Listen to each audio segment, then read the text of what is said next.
What's up, guys? We're gonna try out something a little different today. If you don't know Bryan Young, he writes for StarWars.com, and one of the columns he does is about the cinema behind Star Wars. And he also writes a similar column for Slash Film called The Movies That Made Star Wars. You probably already know that A New Hope was inspired by other films like Akira Kurosawa's Hidden Fortress. Well, Bryan's articles detail those inspirations, and we thought it would be fun to try a more visual take on the idea, so today Bryan will be discussing the influences of John Ford's 1956 film The Searchers. This audio was taken and cut down from Bryan's podcast, Full of Sith, so after watching the video you can check out the full episode with more context by following the link in the description. Just a heads up, this is going to tackle some heavy topics like racism and genocide a little more overtly than Star Wars does, but they are still important themes very much central to the franchise. I hope you enjoy.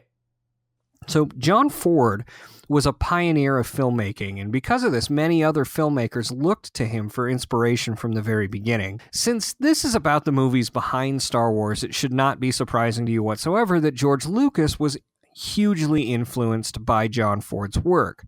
So we're going to be talking about John Ford's 1956 film, The Searchers, and its specific influences on Star Wars.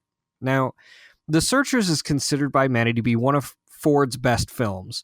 Roger Ebert gave it 4 stars and marveled at how it complicated the nature of the hero, adding nuance to something that had previously been a black and white absolutism in cinema history to that point.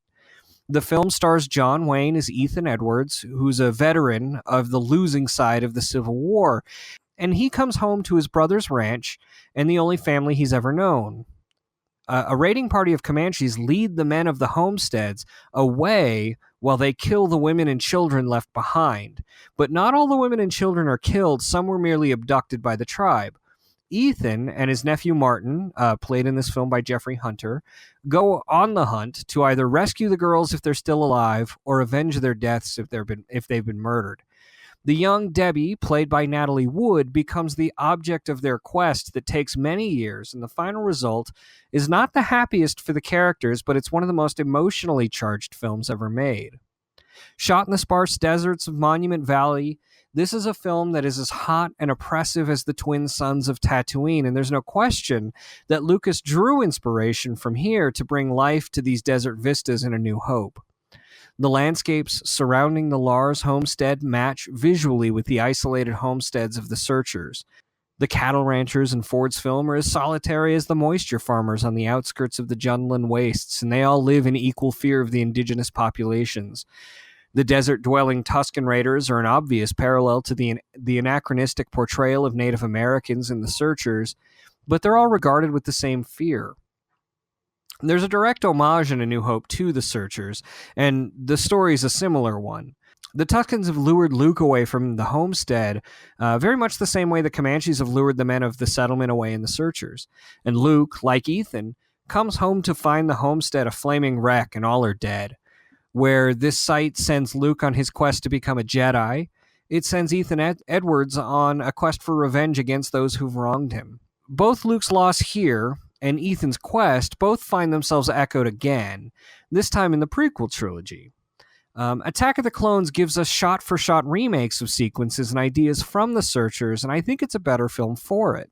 In Attack of the Clones, Anakin comes home to Tatooine and finds himself on the Lars homestead, where Klieg Lars tells him what happened to his mother, and it's essentially the plot of The Searchers.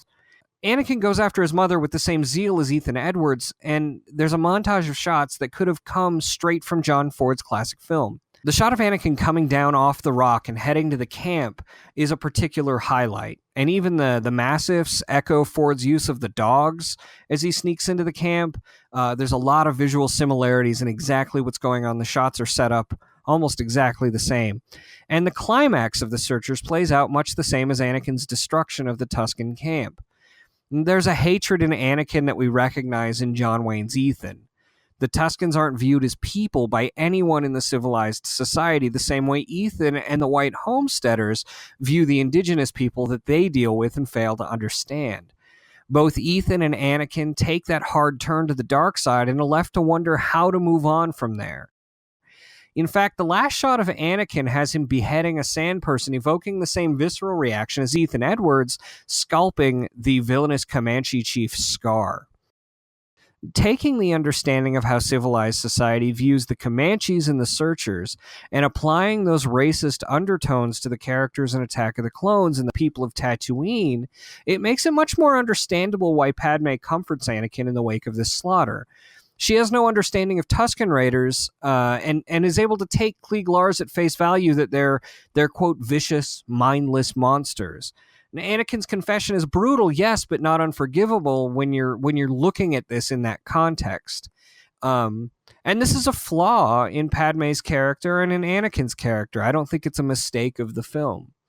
Now, the Red Rock deserts and landscapes of the Searchers further help define the look of Geonosis, finishing the story of Anakin and Padme in that same classic Western setting. The ending of The Searchers is one of the most powerful moments in Ford's filmography. John Wayne's Ethan character finally fulfills his mission. He's alone and outside. He's been fueled by his hatred for so long, he knows he doesn't belong anywhere. And the shot of him backing out of the house against the sunset reminds us of the end of Attack of the Clones.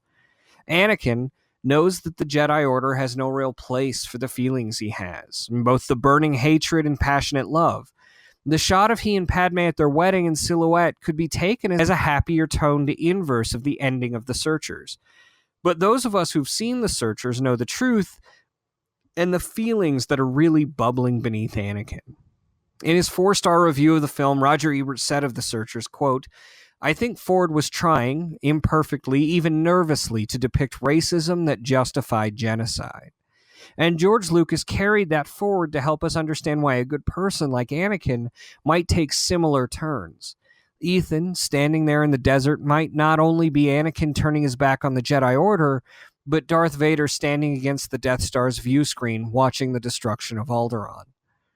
Though it's hailed as a masterpiece today, The Searchers wasn't nominated for a single Academy Award, but it has been selected for other honors, including preservation by the Library of Congress. It's a beautiful, challenging film about racism and hatred, and it adds to the understanding of Star Wars in ways that I just don't think can be dismissed. I hope this interests you in seeing it more, and I hope you watch it. And I hope it makes Star Wars better for you. Thank you again to Bryan for writing and recording all of this. I had a lot of fun making something a little different.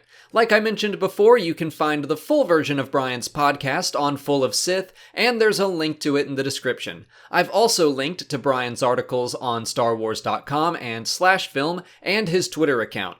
I'm not joking when I say Bryan is one of my favorite people to follow on Twitter. He has so much film knowledge packed in his brain, he'll probably teach you something new every single day.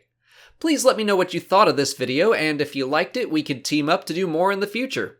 If you haven't already, please like this video, subscribe to the channel, follow me on Twitter as well, and consider checking out my Patreon page. As always, thanks for watching, and may the Force be with you.